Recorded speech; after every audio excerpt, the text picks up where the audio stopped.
नमस्कार मंडळी, आज आपण बनवणार आहोत छोले मसाला। त्यासाठी आपल्याला हवा आहे भिजवलेले छोले, मीठ, लसूण, टोमॅटो, कांदा। मी थोडासा पावभाजी मसाला घेतलेला आहे, हळद घेतली आहे, लाल तिखट, कोथिंबीर आणि खडे मसाले। याच्यामध्ये आपण घेतलेला आहे तमालपत्र, लवंग, मिरी आणि दालचिनी। आता आपण कांद्याची आणि टोमॅटोची सेपरेट पेस्ट करणार आहोत आणि ती ह्याच्यामध्ये घालणार आहोत। ही रेसिपी आपण कुकरमध्ये करणार आहोत।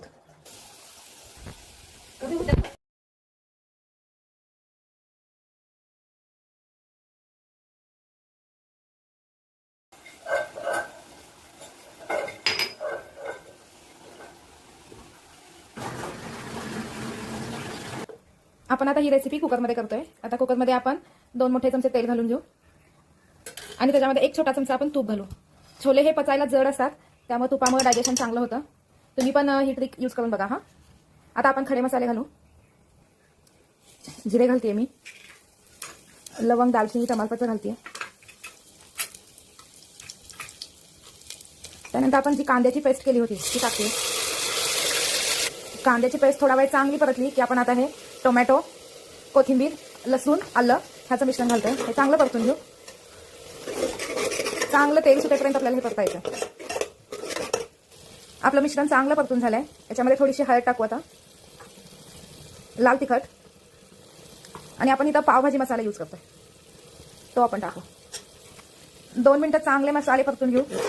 हे बघा, चांगलं तेल सुटलेलं आहे, मसाले पण परतलेले आहेत। आता आपण ह्याच्यामध्ये छोले टाकू, जे आपण रात्रभर भिजवून घेतले होते पाण्यामध्ये। छोले चांगले मिक्स करू आणि आपण ह्याच्यामध्ये गरम पाणी ओतणार आहोत गरजेनुसार।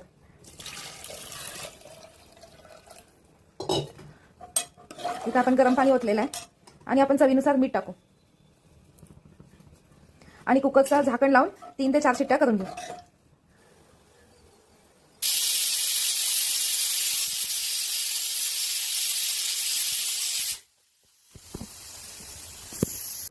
कुकर आपला थंड झालाय। आता आपण लीड काढून बघू।